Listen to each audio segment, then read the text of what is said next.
Ira Epstein of Linn Associates with your morning flash update for this Tuesday, August 3rd, 2021, just getting on to 8:20 a.m. Central Time. So as we look at the stock market, while it's up, it's well off the highs of the morning, almost 100 points lower than that. You've sold off 10 points in the S&P. The dollar steady to lower. Currency's sort of a mixed bag today. Silver is for the first time in quite a while gaining on the gold market. Not sure what that's about, but it's interesting to watch.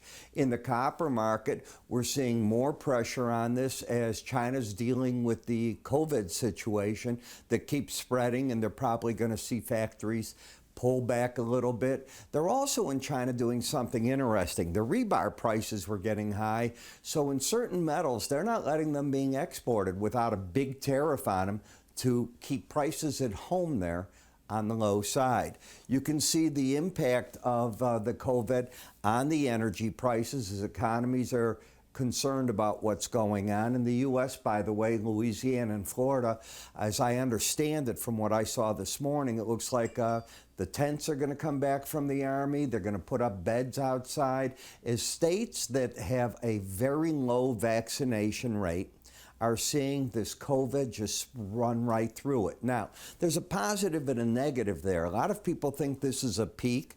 So far, we're not hearing about variants behind the Delta version that are as serious as this. There's always small variants from what I've read, but nothing super serious, so maybe this will be a peak. Stock market will give us that idea soon enough. Bonds and notes, boy, you still keep dropping the interest rates. You're down to 1.18 in the 10-year yield, which means the real yield is a negative at this point when you put in inflation into that. As for the day's data, look at how strong we are in the Redbook weekly sales, up 15.5% in the first 4 weeks of July 2021.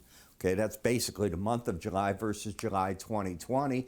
And retail sales were up 17.2% in the week ending in July versus a year ago. Factory orders come out this morning at 9 o'clock. Federal Reserve will come out with the debt and credit readings of the Bank of New York at noon. API comes out at 3:30. Here you can see what I'm talking about, those export tariffs on pig iron, and there's a ferrochrome, so keep your eye on that.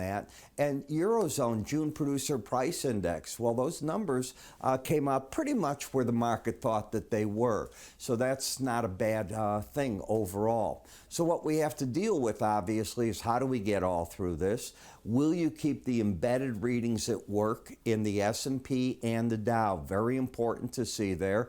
What about the bounce in some of the currencies in the dollar? Is it short-lived, or is there going to be more to it? And can bonds and notes hold this type of rally?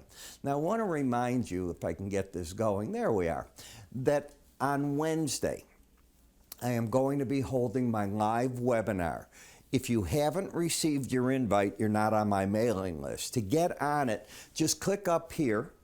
You'll see this icon. That's the registration form for the webinar. I open it at 12:15. In the registration form, there's my email address. Please send me all the emails well ahead of time so that when we start the webinar, it only lasts 15 minutes or so. So I don't make it long. I'm not going to take up your lunch breaks and all that all over the country. I can get to your questions.